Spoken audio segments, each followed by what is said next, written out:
Oba, hoje é o dia do professor Márcio e a gente fica assim esperando essa quinta-feira que é sempre tão gostosa. Felicidade que dá na gente é chegar o professor Márcio para nos atender. Professor, vou só esperar um pouquinho a turma entrar. Você pode até me mandar a solicitação que eu já vi. Vamos esperar só um pouquinho a turminha entrar. E dando continuidade nessa sequência que a gente inventou de fazer toda quinta-feira, então, né, com o professor Márcio, ao longo da história aí do mundo dos vinhos, né, desde o mundo antigo. E viemos trazendo o contexto histórico até chegar agora, hoje, onde vamos falar de Bordeaux e Borgonha, que por si só já é um tema que daria bastante assunto, né? Vamos ver aqui na live como é que ficou dividido Bordeaux e Borgonha. Eu tenho minhas preferências, mas eu não posso falar muito, porque hoje é dia do professor, né? E não sei se ele vai querer também falar muito disso. Boa noite aí, Vanessa. Boa noite, pessoal. Já vi que tem muita gente entrando. O tema desperta muito interesse, né? Afinal, nós vamos falar de Bordeaux e Borgonha, que são, de certa maneira, duas regiões magníficas na produção do vinho. Sobretudo com essa chegada, né, do frio, do inverno, a possibilidade de beber grandes vinhos tintos. Alguns deles provenientes de grandes terroirs, de grandes produtores.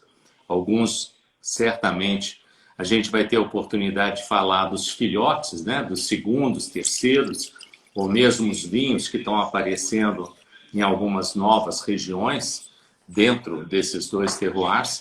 Então, acho que vai ser um evento muito, muito interessante para todos nós que quisermos participar dessa live de hoje à noite. Tá bom? Muito bem. Estamos aqui todos ansiosos. Bom, Ansiosos que eu digo não só nós das Luluvinhas, né? Ansiosos desse grupo imenso que virou os assistentes da sua quinta-feira aí. é interessante até, Vanessa, que a gente vai descobrindo nesse grupo de pessoas amigas e interessadas, pessoas que estão nos seguindo de longe. É, Essa live hoje ela está sendo assistida na França. Eu tenho conhecimento que algumas pessoas na França estão assistindo, que exatamente por legal. conta do tema. Alguns amigos de São Paulo. Ou seja, tem muita gente que me perguntou hoje o dia todo como é que fazia para entrar na live e a gente vai ter oportunidade aí de perceber isso ao longo do encontro. Que ótimo. Aí você vai sinalizando aí se você conseguir ver quem que é a sua turminha, tá? Tá ótimo. Eu até já fiz uma consulta Ah. médica, né, para fazer um novo óculos para me adaptar melhor Professor, então a deixa eu essas mostrar um lives. detalhezinho dos meus óculos quarenteners. Estou vendo aí. Eles estão com atadura. Tá certo. O princípio é esse, né? A gente vai se adaptando a esses temas, a esses tempos aí de pandemia, né?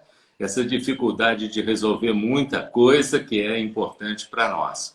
Ah, também não é só E, dificuldade, não, né? Vamos... A gente também não sei se a gente está muito com vontade de ir fazer certas coisas, não, né? mas tem coisas que tem que fazer, né? Não tem muito como deixar de fazer É. uma compra num supermercado, numa hortifruti, buscar um remédio na farmácia, Também estou empurrando. cuidar da Também estou própria empurrando a saúde. lista. Mas tem que fazer. E uma coisa que eu achei interessante, né, a comentar, me parece que logo no início você estava vinhando a taça. Eu estava vinhando. Eu te explico Então, por quê. Eu estava com uma tacinha anterior de um vinho, e aí eu precisei jogar um pouquinho de um vinho para dar uma girada, bebi o restinho e troquei. Mas eu te explico por quê, professor. Eu tenho aqui, na verdade, a outra tá ali, são duas garrafinhas pequenas, que não importa o rótulo da frente, que na verdade são duas garrafinhas da Mistral. E eu passei aquele vinho da live de anteontem que a gente fez lá, que é homenagem a Troyes. Eu passei para 2 garrafinhas pequenas para poder não dar ar. Eu não tenho Uhum. Coravan. Então, Certo. os meus amigos que estão assistindo a live, se quiserem patrocinar o presentinho, custa assim uma bagatela de uns R$ 3.500. Então, eu estou abrindo os meus vinhos e aí eu passo para as garrafas pequenininhas. Ou meia garrafa, ou as garrafas bem pequenas, para não ficar nenhum ar. E Fica no a caso dica. aí, no caso da live, né, do Menage à Trois, o pessoal perguntou por que que o vinho tem esse título, esse rótulo? Ele explicou, ele disse que a princípio era um corte de 3 uvas e que Isso. depois, obviamente, virou uma linha grande, porque não é só esse. É. A Menage à Trois tem vários vinhos, né, dentro da linha. Conotações, né? Não, conotações a gente nem conta muito. O moço era sério, professor, a gente não podia ficar falando muito isso, não. Mas a Pois gente é. fala, né? É. E aí ele explicou, porque tem homenagem a Troá. Na verdade, eu queria ter feito a live com ele, com aquele cujo vinho. A Eveline bebeu na casa dela lá durante a live. O que passa pelos barris de uísque. De whisky. É uma linha muito interessante. Bom, acho que a gente já pode começar. Eu achei interessante mostrar essa necessidade de muitas vezes a gente avinhar um vinho e servir a partir de um decanter, porque efetivamente Bordeaux e Borgonha são tintos que merecem algum tempo em decanter para se abrirem. Eu costumo dizer que Bordeaux tem um aspecto muito aristocrático, muito clássico, enquanto que a Borgonha tem um aspecto muito tradicional. São grandes vinhos, independente se é de um pequeno chateau, de um pequeno produtor, de um pequeno domaine na Borgonha, e todos eles são frutos da terra, frutos de uma ciência que vem sendo desenvolvida ao longo de muito tempo. Em boa parte dos encontros ou das as degustações, né, que a gente tem a oportunidade de realizar, a maioria das pessoas costuma me perguntar o que é melhor, se é Hum. Bordeaux ou Borgonha. E ao longo desse nosso encontro, nós vamos tentar falar um pouco mais sobre esses aspectos, mostrando exatamente a região de Bordeaux, falando um pouquinho sobre a região da Borgonha. Nós temos uma imagem para mostrar para as pessoas, e essa imagem, que é uma Qual que você quer? imagem, a do Yang e do Yin. Eu te mandei a sequência. Isso, Uai, perfeito. professor, que chique ser organizado, manda sequência. Eu mandei, ué, a gente tem que se organizar. Bom, por que mostrar essa imagem para vocês?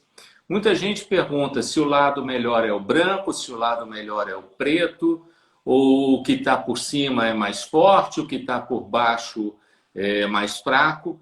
E, na realidade, a grande ideia desse conceito é que são partes que se complementam. A maioria das pessoas tenta comparar Borgonha e Bordeaux, e talvez seja mais difícil do que se imagina, porque na realidade são dois estilos de fazer vinho com histórias e com maneiras de negociar completamente diferentes. Entre si, eles têm algumas similaridades. Então agora nós vamos para o mapa da França. Hum. Na França, a gente consegue ver Bordeaux relativamente próximo aí, fronteiriça ao Atlântico Norte, uma região que tem uma influência então significativa do Atlântico Norte, da corrente do Golfo, que é uma corrente quente, terras que são banhadas por dois rios, Dordogne e o Gironde, que vão fazer depois na junção o estuário do Gironda. E esse estuário é um estuário tão longo, cerca de 80 quilômetros, que ainda assim ele sofre influência das marés do Atlântico Norte. Ao sul, na região de Bordeaux, então ao sul aqui o estuário, né? Essa região a gente chama de margem direita, essa região a margem esquerda, E os franceses chamam essa região entre os dois rios de Entre deux mers, ou entre dois mares. As condições de solo, as condições de clima são bastante diferentes nessas três porções. E isso também, de uma certa maneira, já determina o estilo de vinho de cada uma dessas três macro-regiões. Depois elas são subdivididas em sub-regiões e determinam, inclusive, até o estilo de vinho que a pessoa vai gostar ao longo da vida. De uma certa maneira, Bordeaux não vai ter nos seus rótulos a identificação da uva. O que se espera, né, o produtor francês que imagina que você está comprando um Bordeaux, é que você compra pelo rótulo. Aqui nós temos um rótulo de um vinho de Bordeaux regional. Ele é da região do Médoc. Em compensação, esse daqui não indica nem a região. Ele é o Bordeaux mais genérico possível, sendo que somente no contrarótulo é que você vai descobrir a região que ele é produzida. Mas uma primeira regra que ajuda você a escolher um vinho de Bordeaux é você entender que a margem esquerda, essa região, é o reino da uva Merlot. A margem esquerda é o reino dos vinhos da uva Cabernet Sauvignon. Seja uma ou seja a outra, essas duas grandes castas são responsáveis de uma certa Peraí, maneira. professor, repete. A Margem esquerda. direita, Margem direita. acima é o reino da Merlot. Perfeito. A margem esquerda é o reino da Cabernet Sauvignon. E Entre-deux-Mers era, de uma certa maneira, uma região muito focada na produção de vinhos brancos. Mas a região... É porque o seu mapinha fica invertido para a gente, nesse caso. Exatamente. Por isso que eu estou tentando... Agora que eu entendi, porque eu estava dando nó na minha cabeça. Por isso que, de uma certa maneira, a região de Bordeaux se confunde muito somente com os vinhos tintos, porque eles representam 80% da produção global.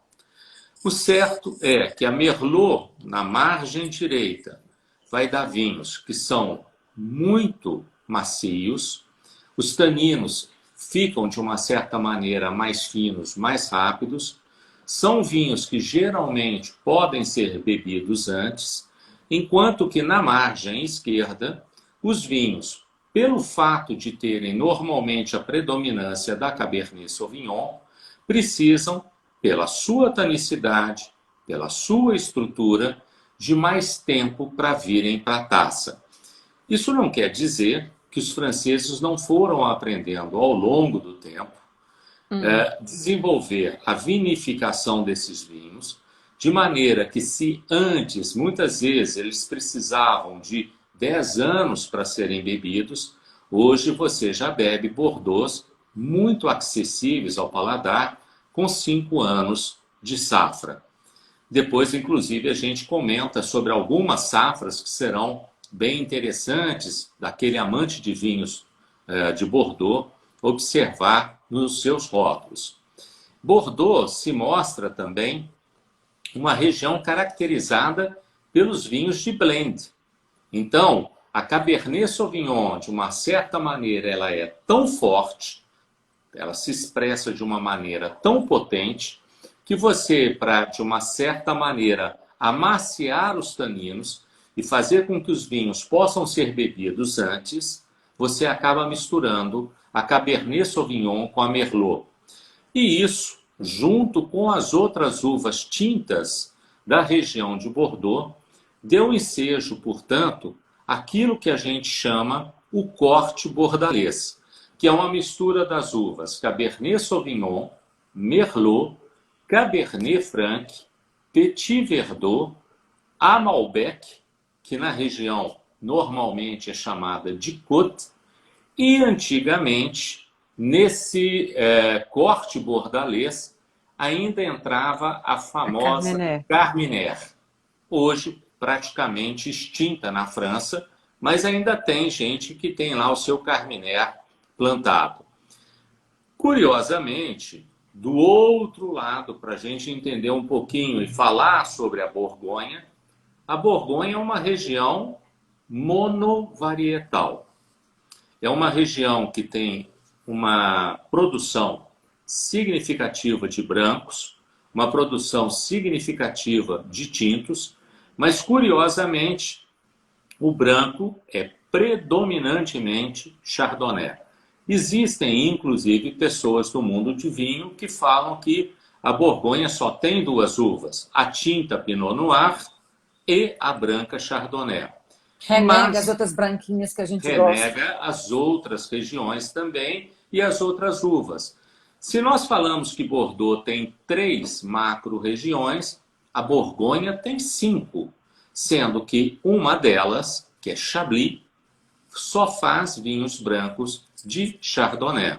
Mas a gente tem a Côte d'Or, a Côte Chalonnaise, o Mâconnais e o Beaujolais, que até na live lá do Jean-Claude Carrat, ele realmente mostra que apesar dele ter bebido um excelente Beaujolais a uma temperatura absurdamente quente, um vinho já maduro, que deve ter sido, segundo ele falou, um dos melhores vinhos que ele já bebeu na vida, mas o borgonhês, o bourguignon, né, como a gente costuma falar na França, ele simplesmente renega a região do Beaujolais, que é um vinho feito com a uva tinta Gamay.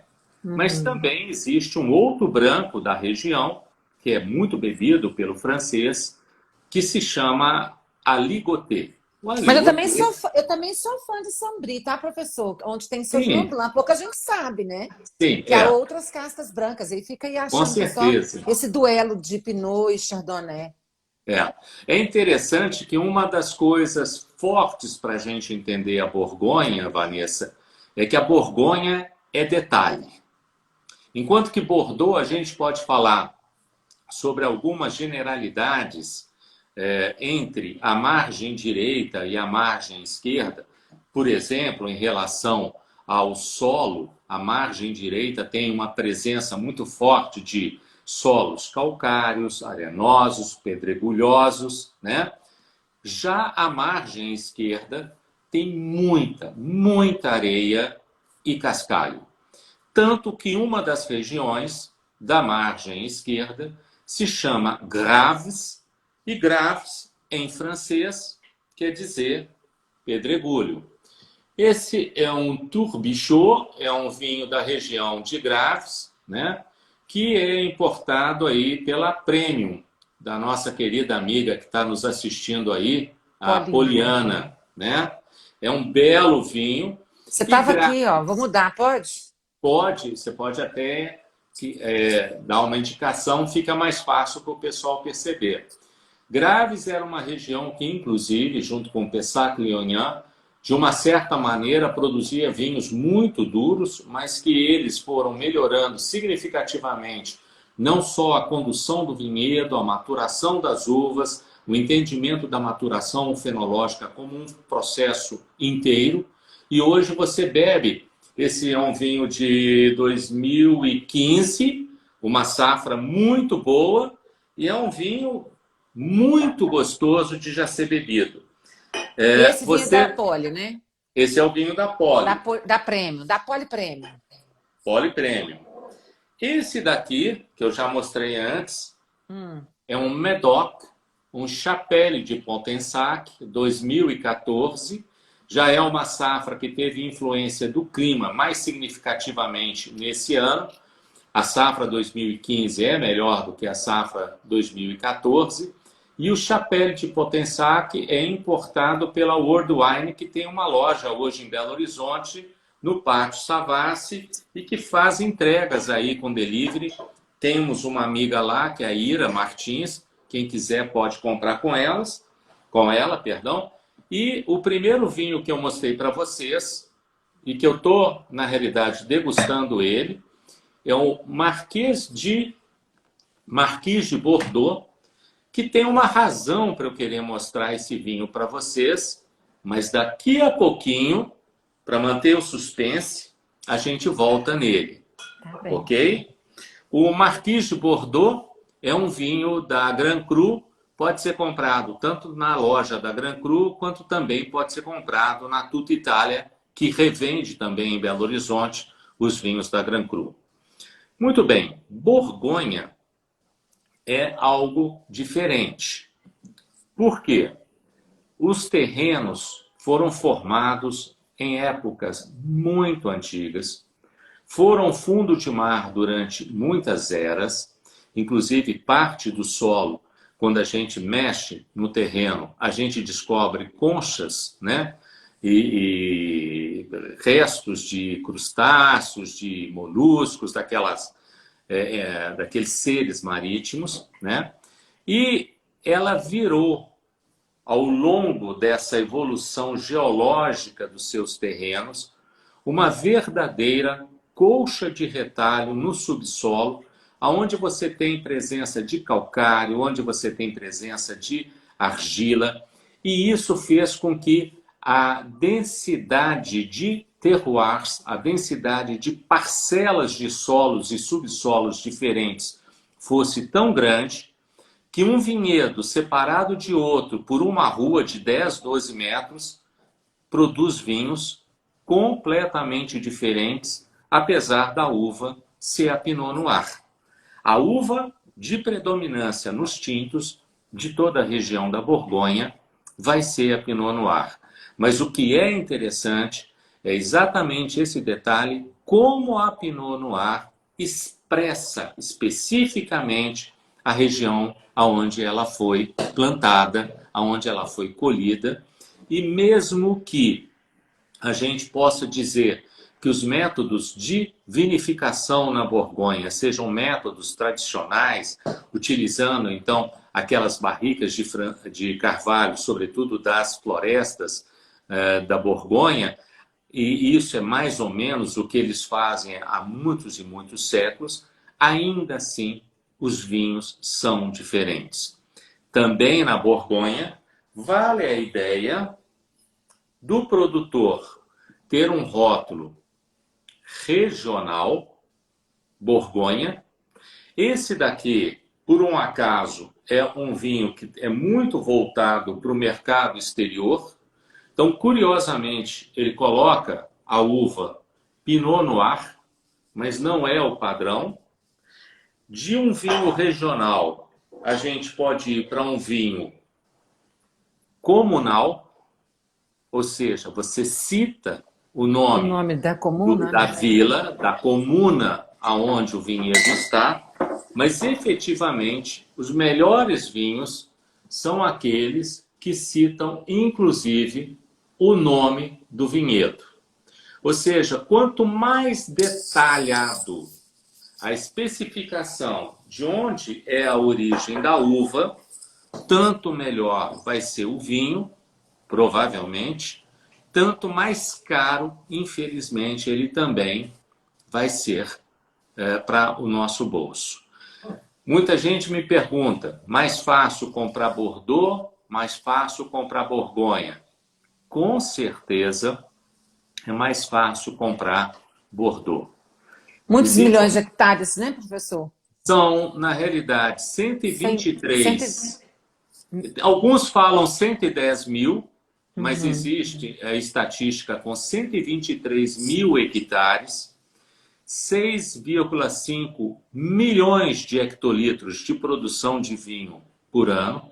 Praticamente é o maior vinhedo, um dos maiores vinhedos da França, responde aí por uma produção significativa até no mundo do vinho. Enquanto que a Borgonha são 24 mil hectares e produz 1,2 milhões de hectolitros. Ou seja, a grosso modo, a gente pode entender que a Borgonha corresponde a 1/5, em alguns casos, a 1/6 do que é Bordeaux. Mas a gente vai falando sobre essas duas regiões, começa a encontrar algumas coisas que são similares, começa, sobretudo, a falar um pouco mais profundamente das diferenças. No caso de Bordeaux, nós já falamos que a margem direita, o predomínio é da Merlot, os solos são argilo, calcário, pedregulho, areia, mas na margem esquerda é predominantemente areia e cascalho, por uma razão muito simples. Que Eveline adora, né, professor? Essa parte aí que você vai contar. É a Las É. Vegas do mundo, né, do vinho.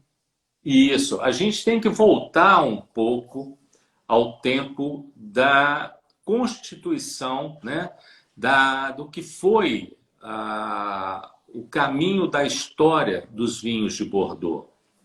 A gente sabe que a região foi desenvolvida, foi romanizada, né, foi parte do Império Romano, e os primeiros relatos históricos de vinhos na região são datados do século IV, quando um poeta galo-romano chamado Ozone escreveu sobre os vinhos da região. Aliás, o Ozone foi tão esperto que ele foi uma das primeiras pessoas a fazer marketing do próprio vinho, porque ele tinha um vinhedo, produzia vinho, e esse vinho fez muito sucesso em Roma. Quem quiser, de uma certa maneira, ver essa história na data presente, pode ter a chance, a oportunidade de comprar um Chateau Ozone. Não é efetivamente o vinhedo que esse poeta galo-romano teve naquela época, mas ele é um vinho da margem direita, da região ali do Pomerol, que era a região aonde estava plantado o vinhedo do Ozone original, aquele poeta galo-romano. O que acontece? A fama de Bordeaux foi crescendo, mas nós chegamos num período, em torno de 1152, que Eleonor de Aquitânia casa-se com Henri de Plantagenet, que viria a ser Henrique II da Inglaterra. E os ingleses ficaram alucinados com o vinho da região de Bordeaux. As técnicas de produção naquela época não eram as técnicas atuais. O vinho que eles produziam, eles tinham muito receio de perder a safra, então nem sempre colhiam o vinho com as uvas completamente maduras. Faziam então um vinho que na maioria dos casos ele era um rosé ou um rosado um pouquinho mais escuro e que os ingleses apelidaram, deram o nome de Claret.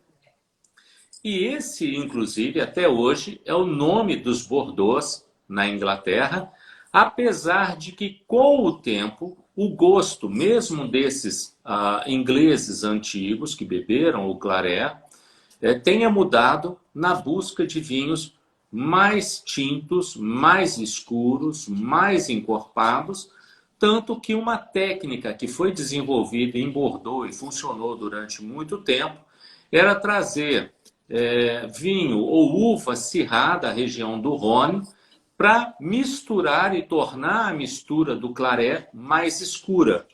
Essa técnica, inclusive, recebeu um nome muito interessante, de Hermitage en vin, ou seja, tornar esse vinho parecido, pelo menos na cor, de um grande Hermitage, que era o grande tinto, até hoje o grande tinto da região do Rhône. De forma geral, esse destino dos vinhos de Bordeaux foi evoluindo. Se o casamento da Eleonor de Aquitânia aconteceu em 1152 e abriu as portas para o comércio com os ingleses, esse comércio evoluiu até que em 1453, 300 anos depois de Guerra dos 100 Anos entre ingleses e franceses, a França retoma Bordeaux. E, evidentemente, como as relações franco-inglesas não eram as melhores naquele período, eles começam a procurar outros povos que pudessem absorver a produção dos vinhos de Bordeaux. E nessa hora quem aparece são os holandeses. Os holandeses eram intensos comerciantes, como também os ingleses, adotaram o vinho de Bordeaux e fizeram uma coisa muito importante para a região. Os holandeses são tremendos professores de fundação, de drenagem, e fizeram a drenagem de grande parcela dos vinhedos que ficam ao longo dessa região. Lembrando que vocês têm que pensar de maneira espelhada. A região mais próxima do mar, no caso, A né? região mais próxima do mar, exatamente. E como é que eles fizeram isso? Eles foram fazendo aterramento com pedras, cascalho e areia. E isso fez com que a área da região do Médoc crescesse de maneira significativa.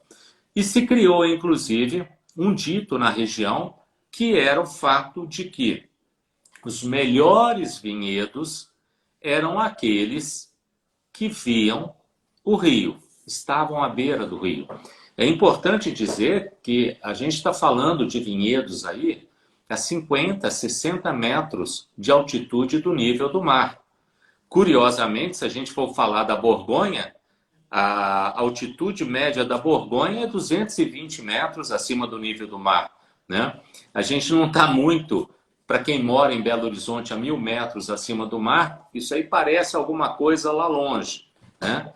E isso efetivamente também complica bastante as condições climáticas.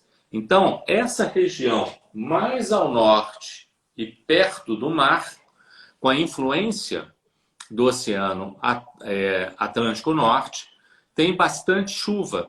Por isso mesmo, houve aquela questão, né, com o Carmener, quando houve a filoxera, e o Carmener, por ser a uva que demora mais tempo para maturar, eles preferiram abandonar e fixaram-se então na produção de Merlot, Cabernet Sauvignon, Cabernet Franc, que eles já conheciam bastante e dão uma produção certa.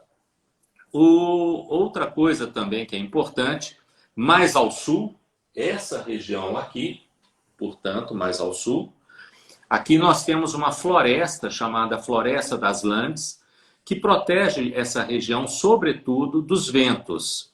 E como é uma região que tem muito riacho, muito ribeirão, muito rio de pequena extensão, isso cria uma umidade em determinadas épocas do ano, que é muito propício ao desenvolvimento de um fungo que é a Botrytis cinerea. E essa Botrytis cinerea é responsável por criar, então, uma oportunidade das uvas concentrarem significativamente o açúcar. E essas uvas, sobretudo na Semillon e na Sauvignon Blanc e ainda na Muscadelle, são fundamentais para a produção dos vinhos de sobremesa, sobretudo os chamados Sauternes.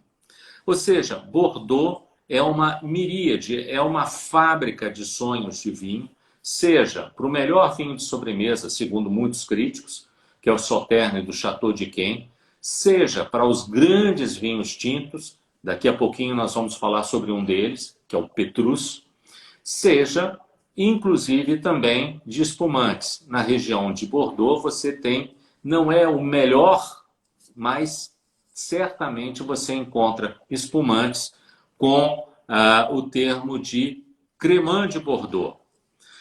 Por outro lado, nós também temos que falar sobre a Borgonha. E o que acontece com a Borgonha? Curiosamente, ela é mais antiga do que a região de Bordeaux.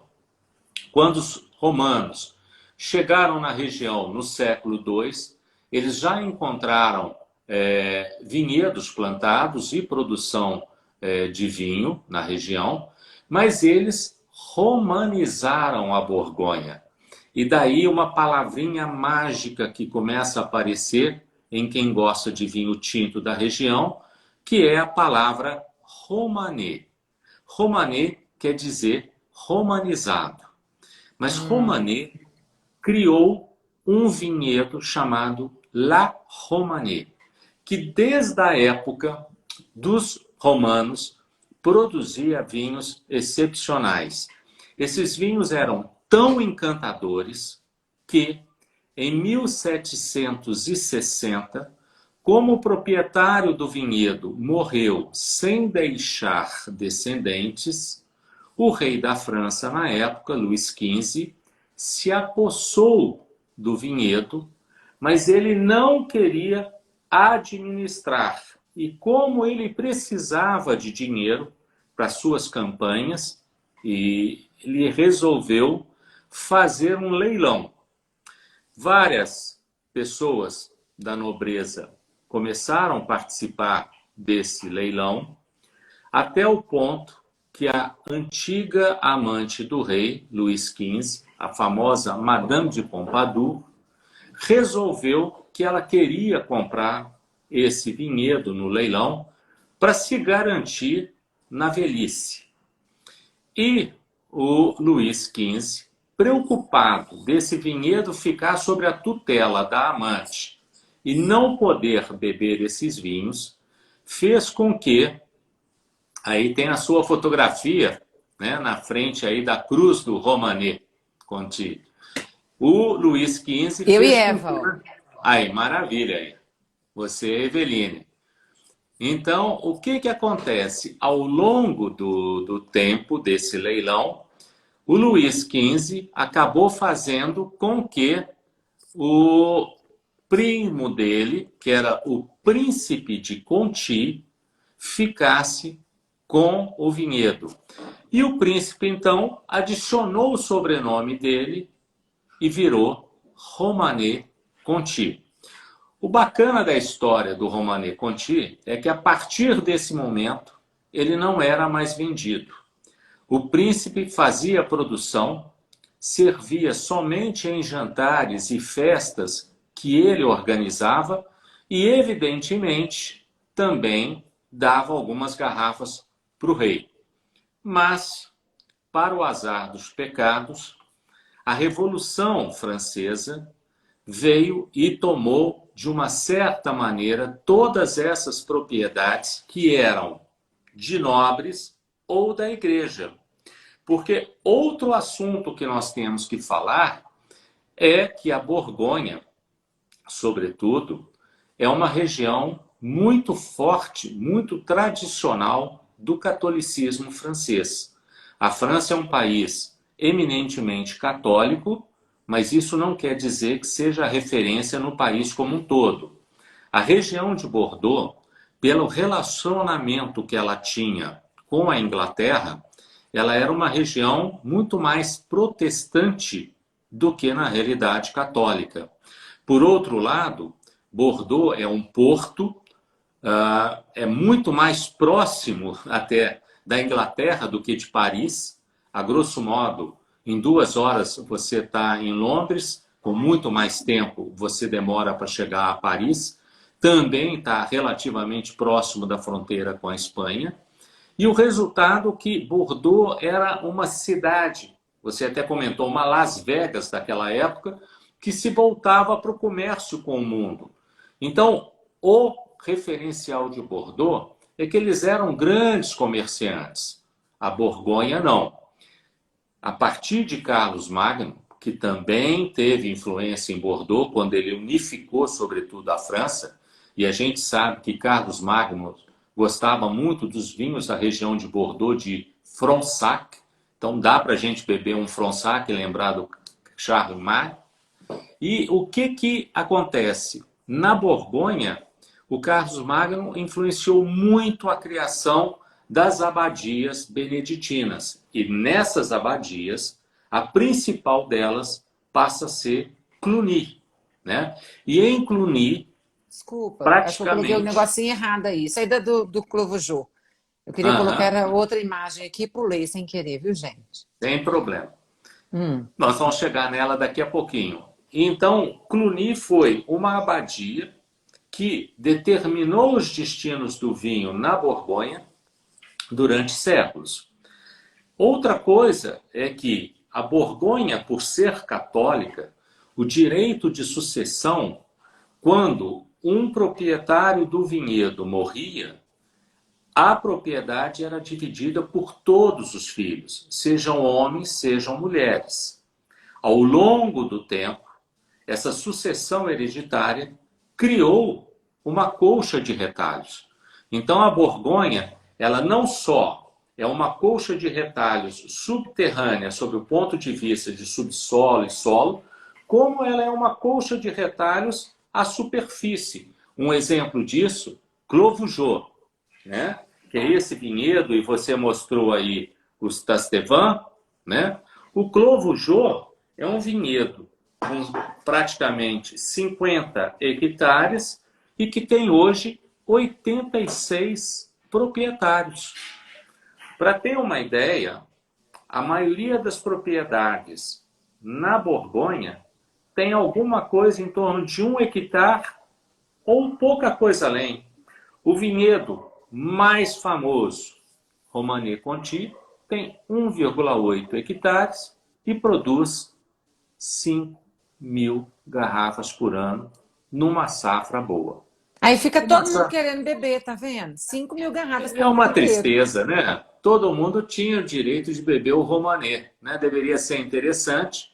É um vinhedo especial, um vinhedo que quando a gente visita, eu já visitei uma vez num roteiro que nós fizemos com Germán e Mariela, da A Zenit. Zenit, né? E na primeira vez que nós fomos na Borgonha, era possível você entrar no vinhedo. Aqui, Na eu e a se- Eveline estamos do lado de fora, você tá vendo?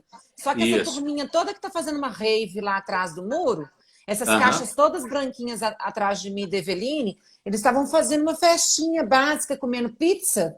Era aniversário de alguém que trabalha no vinhedo, e eles estavam do lado de dentro do vinhedo, comendo pizza e bebendo, gente. Romané. Olha, Isso. básico. E E a gente ali fazendo depois, assim, ó.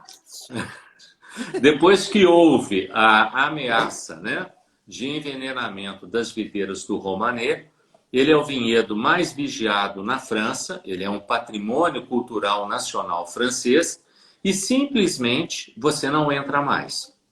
Eu já tive uma segunda vez e tive que ficar igual vocês aí do lado de fora, né? O que que... Na verdade, assim, professor, não é, como é que fala?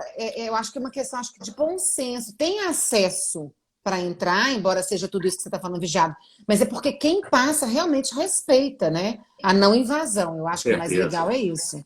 Com Né? Não tá certeza. ali nós não estamos, como é que fala? Impedidas ou proibidas de ultrapassar. É uma questão de bom senso. É até legal falar Isso. isso, porque as pessoas acham que é um negócio que está cercado e ninguém pode ir. Não, só uma questão Uhum. de elegância mesmo. Bom, e se nós falamos do Romanée-Conti, de um vinhedo que tem história no século II depois de Cristo. Em 1760 foi vendido num leilão. A gente também tem que falar sobre alguns dos ícones da margem esquerda ou da margem direita de Bordeaux. E eu escolhi para falar sobre o Petrus. A maioria das propriedades de Bordeaux recebem o nome de Château ou Castelo. E, teoricamente, dentro da nomenclatura regional, Château não é simplesmente a casa onde morava o proprietário, não era simplesmente um castelo, mas era também o vinhedo, a cantina, a adega, todas as instalações que faziam parte da propriedade. Ou seja, o termo château implicava em que você tinha efetivamente uma propriedade com todas essas atividades programadas. Ao longo do tempo, alguns produtores resolveram dar o nome ao vinho de château, porque, de uma certa maneira, os grandes vinhos são château. Só que a gente tem que levar em conta uma coisa fundamental. 2% da produção de Bordeaux é efetivamente a melhor qualidade em termos de produtores. Mas nós estamos falando de 2% de pelo menos 10.000 produtores de Bordeaux. Isso quer dizer que 200 chateaus são excepcionais, como, por exemplo, um Pontet Canet. Pontet Canet é um vinho, para vocês terem noção... Que para beber tem que fazer confraria com Márcio Oliveira. Tem que... Esse aqui já tem 100 pontos do Parker, então, e o Parker gosta muito de Bordeaux. Aliás, uma coisa que é bacana mostrar é que os vinhos não se misturam, né? Essa é a garrafa borgonhesa, essa é a garrafa bordalesa. Já é uma outra diferença entre os dois vinhos e que eles sempre fazem questão de mostrar. Não tem como, numa loja de vinho, você comprar um Bordeaux em garrafa de Borgonha e vice-versa. Muito bem. Petrus é um vinho muito interessante porque em 1925, a Madame Labute, que era a esposa do dono do hotel de Livornet, ela foi e comprou uma propriedade que tinha lá uma casinha, um Chateau Petrus. Como era muito pequena a produção, como era muito pequena a propriedade, ela foi e comprou um pedaço de um chateau chamado Gazan. Ou seja, o Chateau Gazan já foi dono de uma parte do vinhedo do Petrus. E aí nós vamos mostrar o solo do Petrus. Agora. Que tem uma coloração azulada completamente diferente, né? É uma argila do subsolo, que inclusive caracteriza o terroir. O Petrus acabou atingindo um grau de qualidade que ele tirou o sobrenome Chateau. Petrus é Petrus. Romanée Conti é Romanée Conti. Não precisa de mais nada. Isso, por aí vai, né? E outro detalhe interessante do Petrus é que a grande fama dele começa quando ele foi servido no casamento da rainha Elizabeth II. Até praticamente 1950, ele era um vinho tranquilo, um vinho normal em Bordeaux. Com essa questão do casamento, usar Petrus como vinho dos jantares, das cerimônias, e um outro detalhe que extrapolou também a referência e a marca, é que o John Fitzgerald Kennedy adorou o Petrus quando ele foi à França. O Kennedy tinha uma figura bastante carismática. Ele fez uma viagem de relacionamento, né, com os franceses, sobretudo para estreitar esse relacionamento durante aquele período da Guerra Fria, que seguiu a Segunda Guerra Mundial. Nós já estamos falando aí de alguma coisa como 1960, 61. E o Kennedy fez questão de provar tudo que tinha de bom e de melhor da gastronomia e da vinicultura francesa. E pronto, a paixão dele, a partir daí, se tornou Petrus. E o nome Petrus foi catapultado ao estrelado. Uma outra coisa que as pessoas... Nossa, professor, gostei desse verbo aí. O nome foi o quê? De aquele negócio que... Catapultado. Foi levado às estrelas, literalmente.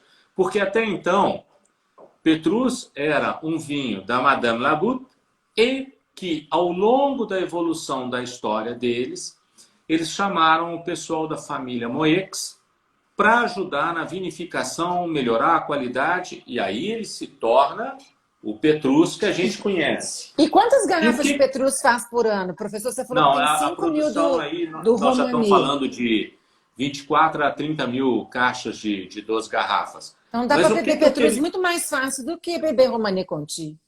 Provável, né? Mas o que é bacana, esse vinho, Marquise de Bordeaux, é fruto dos novos investimentos da família Moix na região de Bordeaux. É aquilo que eu estava querendo comentar com vocês. Você consegue hoje beber um filhote dos mesmos produtores do Petrus, num vinho muito bem feito, muito correto, na faixa de 130, 140 reais. Porque a grande dificuldade é que esses vinhos acabam ficando muito caros.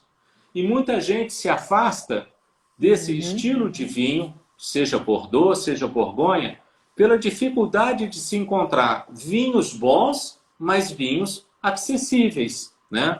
A grande dificuldade é essa, né? Então, Agora, esse aí eu vi, tem gente perguntando, já bebeu? Então quer dizer que já bebeu um mini Petrus, o coroinha. ele, Ele ele é é vendido por feito quem? pela mesma equipe enológica do Petrus, Tá, mas e num ele outro terroir completamente diferente, ok? Mas não deixa de ter um traço de DNA do Petrus na maneira como é vinificado, no e cuidado. aonde que compra, prof? Gran Cru. Lá Gran com a Cru Tutta IA. Italia. Gran Cru Uhum. Tutta Italia, ok? E muito bom, a gente já fez algumas grupos de compra lá na confraria e vendeu muito bem. Outra coisa que também é importante dizer, a gente erra menos com Bordeaux, porque você, como eu vi e mostrei agora, né, consegue comprar um Bordeaux de 120, 130, 150, bom. É uma questão, é claro, não vai comprar a caixa de uma vez. Compra, prova, gostou, vai lá, compra mais uma garrafa, né? E aí o seu gosto por Bordeaux vai se desenvolver. Borgonha não. Bom que sobra para Borgonha, Borgonha. as Vamos bebendo produções. Bordeaux que sobra Borgonha para gente. É. Borgonha, as produções são bem menores, as produções são tão bem cuidadas quanto o Bordeaux, mas são bem mais caras. É muito difícil você conseguir um bom Borgonha nessa faixa de preço, né? A gente procura, quando acha, a gente divide isso com os amigos, porque realmente é um achado.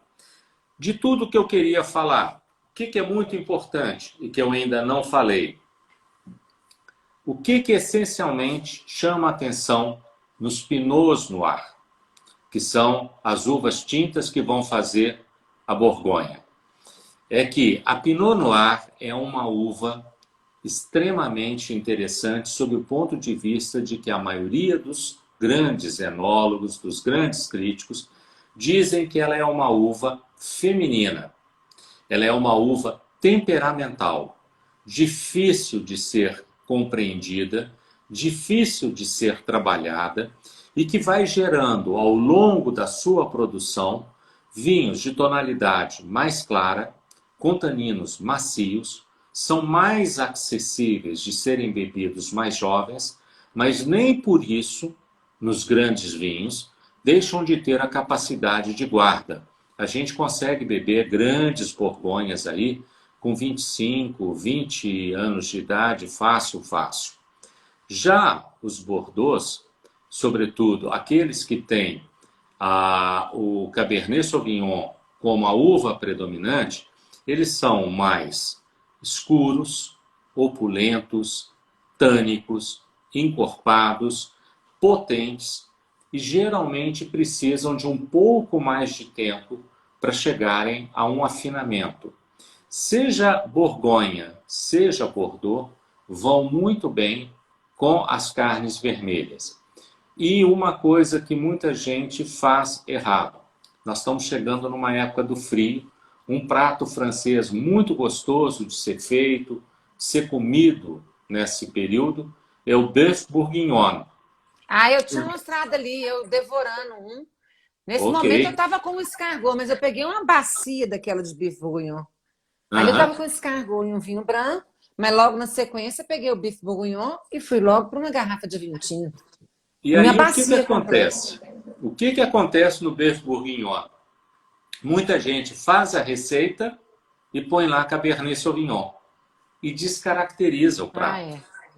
O bœuf bourguignon, a gente tem que procurar um Pinot Noir barato, chileno ou argentino. O Chile tem Pinot Noir baratos, tipo clássico, não tem grandes problemas, né? Mas tem Só que não ser vai, Pinot, né? mas tem que ser Pinot, tá Eu certo? acho. A Pinot, nos vinhos mais jovens, tem muita característica de fruta vermelha fresca. Então, para quem gosta de morango, cereja, framboesa, é muito presente. Na medida em que eles vão evoluindo, esse aqui, por exemplo, é um 2002, ele já vai chegar numa outra característica. Ele vai ter os aromas de couro, terra molhada, um aroma de cogumelos. Então, vamos dizer que você vai fazer um cogumelo salteado. Simplesmente passar um cogumelo, né, um shiitake na frigideira, com manteiga, salsinha, para dar uma esquentada naquilo, uma comida vegetariana, para quem for vegetariano, fica sensacional. Manteiga, o shiitake, salsinha. Chegou no ponto, Pinot Noir. É uma combinação dos deuses. Em compensação, os vinhos de Bordeaux são baseados na Cabernet Sauvignon, então vão ter aromas amora, ameixa, mais encorpados e vão se dar muito bem com as carnes vermelhas, assadas, grelhadas, ensopadas. Vale a pena experimentar, sobretudo, um belo Bordeaux com carne de cordeiro, por exemplo. É uma harmonização infalível. Mas o cordeiro também, dependendo do vinho da Borgonha que você vai escolher, vai muito bem. O que é Professor, tem interessante, gente perguntando se você pode indicar um Borgonha de bom custo aí. Eu acho que vale a pena. E queria falar para vocês o seguinte: o pior de indicar um vinho da Borgonha e falar a uva é que às vezes o corretor dos telefones vai corrigir, a gente vira pinto no ar. É é, uma tristeza. E ó, é, eu tô do lado de dentro agora do muro aí, ó, do Romanée Conti. você Que lá conseguiu entrar. Eu achei conseguiu. bacana, ficou bom. É, de alguma maneira. Professor, Agora, indica então um Borgonha aí bacana. ah, não tem. Olha, tem umas promoções na Mistral que os Borgonhas têm sido bem interessantes. Tem que pensar o que a gente chama de um Bordeaux de preço acessível, mas assim, não me vem na cabeça nada por menos que R$ 300. Borgonha, professor, eles estão querendo. Borgonha. Uhum. Borgonha por menos que 300. Bom, a gente consegue nesses Uma coisa eu produtores que faço são o maiores, seguinte, negociando assim, né? se eu lembrar de algum, ou se eu descobrir, eu comungo aí depois com vocês e a Tá gente bom. coloca isso no site aí, no Instagram das Luluvinhas, tá Tá bom. bom? Eu acho que a gente tem que ser muito correto nas indicações, exatamente para não vender gato por lebre, É né? verdade. Muita Verdade. gente chega para mim e fala assim, Márcio, bebi um Pinot Noir sensacional da Olha, mas eu tenho Borgonha. uma indicação, professor. Eu posso falar uma coisa legal? A Pode. Zarrio tem um vinho de uma região mais ao sul da Borgonha, que é um é um Macon Village, e que ele tem um preço legal. Mas é um Macon, não é da uva Pinot Noir, ele é um Gamay. Sim, Então, professor, mas você mata a sim, vontade de beber um sim. Borgonha. Mas não é Borgonha. Não é Pinot. Vamos dizer o seguinte, você quer beber um Borgonha bom, você tem que ir para Côte d'Or. A Côte d'Or tem duas sub-regiões. Côte de Beaune, né? E E a Cotenui. Côte d'Inuit. A Côte d'Inuit é a região dos grandes tintos, né? Pega, por exemplo, um Vosne Professor, tem Romanée. 26 segundos, como diz. Ok, Na verdade, tem 30. ok. Tem Vosne Romanée, tem outras regiões. Mas o que eu queria dizer é o seguinte: independente de tudo que nós falamos sobre Bordeaux ou Borgonha, não existe um melhor do que o outro. O que vai prevalecer é o seu gosto pessoal. E a melhor maneira de experimentar o seu gosto pessoal é provar os vinhos e continuar bebendo. Ó, Saúde! saúde, turma. Até a próxima quinta. A gente está definindo o tema ainda. Então ficou surpresa. Nós não vamos contar hoje, tá bom? Abraço para todo mundo. Tchau, Saúde! tchau. Tchau, Obrigada. tchau!